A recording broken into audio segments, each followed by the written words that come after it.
Hi, welcome back to our new show on See Today. The task force of the Indonesian Armed Forces, Habema Operation Command, released a statement saying that their personnel killed 18 terrorists on Wednesday. The incident took place during a routine education, health, and security operation. And to know more, we have Indonesian Armed Forces Information Center head, Major General Kristome Sianturi, in our studio. General Kristome, thank you so much for coming to our studio. Thank you for the invitation also. All right, so based on the current situation, can you walk us through the recent operation conducted by the Indonesian Armed Forces in Sugapa? And please explain, sir, what prompted such a large-scale security move in that area? Yeah, on May 14 to 2025, we conducted a full-scale, large-scale operation in Sugapa district in Tanjaya Regency. It was targeted to pre-Papua movement, the member of pre-Papua movement. Actually, the soldiers setting up the civic mission before the incident happened. Yeah.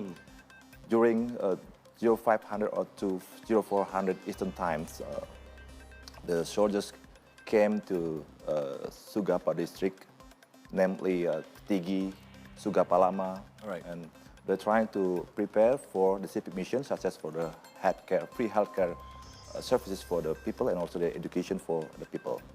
But there was a local report to the soldiers in the field that the presence of the pre-Papua movement nearby in the area. All right. So we have to cross-verify the information, and we checked by using our asset, by sending drones to make sure to confirm the position of the pre-Papua movement itself.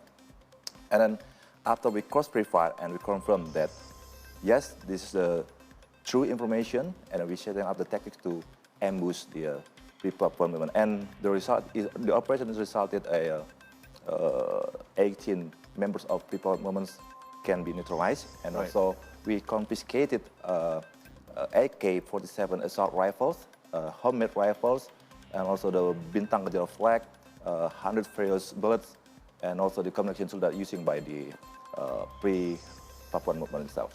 All right, General Chris, what specific measures have the armed forces taken to ensure the safety of civilians during the recent operation in Sugapa district, especially for, given that the area, including the populated villages, right? Yeah. The safety of the local is our priority. The priority, yes. We put the safety of the at the forefront of all the operations. And we have to make sure that the operation is conducted safely. Okay. Cannot be harm for the people or endanger the people. We have to avoid armed classes in the dense populated areas, something like that. And then we also equip our soldiers by a rule of engagement. Okay. Our rule of engagement, we stick to the protocol that also align with the international humanitarian standards rule of engagement. So that's why we also remind of our soldiers to conduct the operation by obeying the rule of engagement itself. General, if we talk about the terrorist group, we often see that the group in Papua often involve retaliation. So what efforts are the task forces making to prevent severe revenge and to making a huge amount of casualties? Actually, we have many experience with the retaliation of or the counterattack from the member of the rebellions, right? And we also trying to remind all the soldiers to also put a security parameters on the area of the local people. And also we have close coordination with the local people there to report to us. Because, you know, the operation conducted based on the information we got from the local people. Local people. Right. Because they're not happy with the presence of the pre-Papua movement there. Because they're trying to intimidate the people, they're trying to threaten the people, also they kill the people. And as we all know that the pre-operation movement in Sugapa also involved various action, such as the burning of the school, and also the killing of the people, and also the assault to the police and the Papua operations in Habema operations in May 2024, and also that's why we have to have a close dialogue. We have to have a close coordination with the local people, especially for the religious people, to make sure that we're conducting the operation to secure the people, not to intimidate the people.